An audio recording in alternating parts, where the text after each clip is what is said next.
In today's fast-paced world, it's easy to encounter frustrating situations that test your patience, whether it's someone cutting in line at your favorite coffee shop or a colleague taking credit for your hard work.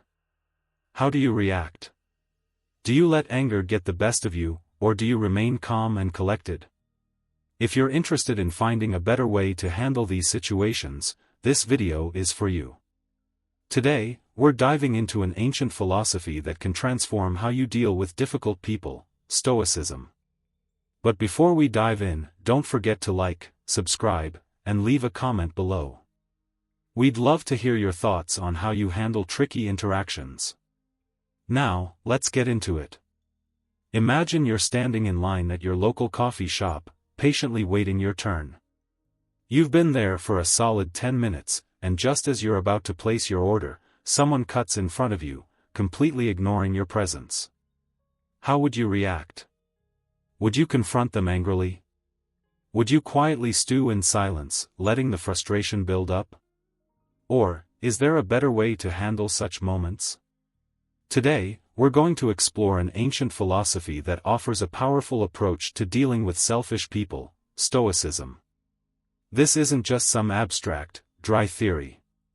We'll take a journey back to the Roman Empire, a world where this philosophy flourished, and see how three individuals from very different walks of life applied Stoic principles when dealing with the selfish and rude people they encountered. By the end of this discussion, you'll understand how Stoicism can help you navigate the tricky social terrain of life, whether you're dealing with an obnoxious customer, a toxic friend, or a scheming colleague. So, let's step into the sandals of our Roman counterparts and discover the timeless wisdom of the Stoics. Stoicism, founded around 300 BCE in Athens by Zeno of Citium, found its fullest expression during the Roman Empire. By the 2nd century CE, it had become one of the most influential schools of thought, shaping the lives of everyone from slaves to emperors. The Stoics taught that the only true good is virtue, wisdom, justice, courage, and self-control, and that external circumstances, including the actions of others, are ultimately indifferent to our happiness. They advised focusing on what is within our control, our thoughts and actions, and accepting what is not, which includes other people's behavior. Three Stoic philosophers, in particular, stood out from this period. Seneca, 4 BCE, 65 CE, was a wealthy statesman who served as tutor to the infamous Emperor Nero and wrote extensively about applying Stoicism to everyday life. Epictetus, 50 CE, 135 CE, once enslaved, became a respected teacher known for his pragmatic approach to Stoicism. Marcus Aurelius, 121 CE, 180 CE, the philosopher-emperor, kept a personal journal, later known as Meditations, offering deep insights into Stoic thought. When it came to dealing with difficult people, these Stoic thinkers gave consistent advice. Seneca counseled that the greatest remedy for anger is delay. Epictetus taught, when you are offended at any man's fault, turn to yourself and study your own failings. Then you will forget your anger. Marcus Aurelius reminded himself to be tolerant with others and strict with yourself. But what about the ordinary Romans? How did they apply these lofty principles in their day-to-day lives? Let's start by meeting Lucius, a shopkeeper in the bustling port city of Ostia. Lucius is a 35-year-old Roman who has run his small taberna, or shop, for over a decade. He sells everyday goods, oil, wine, bread, and vegetables, to the residents of this busy harbor town. Every morning, before opening his shop, Lucius reads a passage from Epictetus's Enchiridion, a popular handbook of Stoic teachings.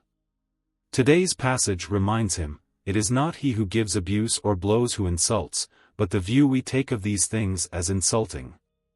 When therefore anyone provokes you, be assured that it is your own opinion which provokes you. Lucius knows he'll encounter all kinds of customers today, some will be kind and respectful, others will be rude and demanding.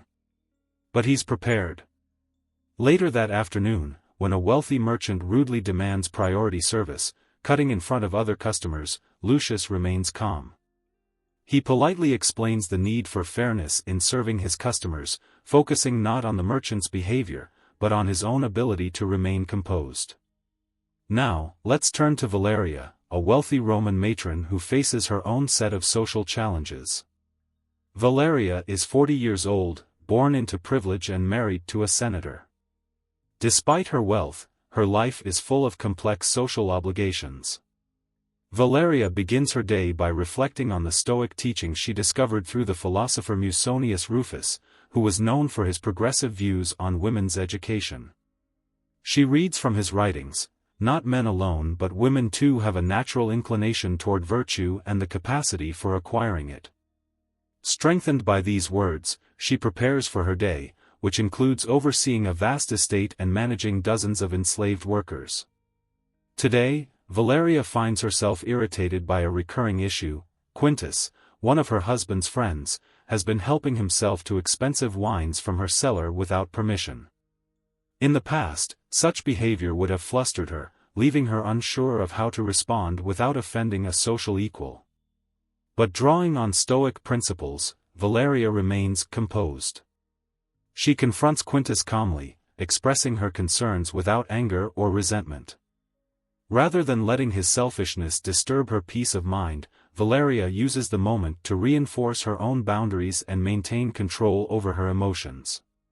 Finally, we meet Marcus, a 45-year-old Roman senator navigating the treacherous world of politics.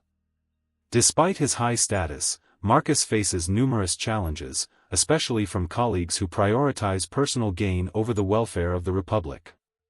He starts his day by reading from his personal journal, which is inspired by the Meditations of Emperor Marcus Aurelius. Today's entry reminds him, "The people I deal with today will be meddling, ungrateful, arrogant, dishonest, jealous, and surly. But I have seen the beauty of good and the ugliness of evil, and I recognize that the wrongdoer has a nature related to my own." With these words in mind, Marcus dons his senatorial toga and prepares to face his colleagues. That morning, he is confronted by Gaius Septimius Bassus, a notoriously selfish senator who is pushing for a new tax law that would benefit wealthy landowners like himself while burdening the common people. In the past, such blatant self-interest might have angered Marcus. But now, remembering his morning reflection, Marcus sees Bassus not as an enemy, but as a misguided individual who cannot tell good from evil. Instead of reacting with frustration, Marcus responds calmly, "Gaius, I appreciate your confidence in me, but I believe our duty is to serve all Roman citizens, not just the wealthy. Perhaps we could discuss how to modify the proposal to benefit a broader range of people." Bassus scowls, but Marcus remains unfazed, knowing that by maintaining his principles without resorting to anger or insults, he has a better chance of influencing others positively. Now, let's bring these lessons into the modern world. Imagine Sarah, a barista at a busy coffee shop in New York City. Like Lucius, she deals with all kinds of customers, some pleasant, some difficult. One morning, a businessman storms into the shop, cutting the line and demanding immediate service because he's in a rush. In ancient Rome, this might have been a wealthy merchant throwing his weight around. But just like Lucius, Sarah remains calm, politely explaining the fairness of serving customers in order. By focusing on what she can control, her own reaction, Sarah diffuses a potential conflict. Later, when a customer complains about their latte, insisting it's not what they ordered, Sarah channels the wisdom of Marcus Aurelius: "The best revenge is to be unlike him who performed the injury." Instead of becoming defensive, she apologizes and offers to remake the drink, turning the situation into an opportunity to demonstrate excellent customer service. In another example, we meet Emma, a marketing executive who, like Valeria, feels the pressure to maintain a certain image. Her Instagram feed is filled with acquaintances showing off expensive vacations, designer clothes, and seemingly perfect lives. Emma feels the urge to compete and prove her own worth through similar posts. But remembering Seneca's words, "We suffer more often in imagination than in reality," Emma takes a step back. She realizes that these curated images don't represent real life any more than Valeria's elaborate dinner parties reflected everyday reality. Instead of getting caught up in this digital competition, Emma decides to limit her social media use and focus on real-world relationships and experiences that bring her genuine satisfaction.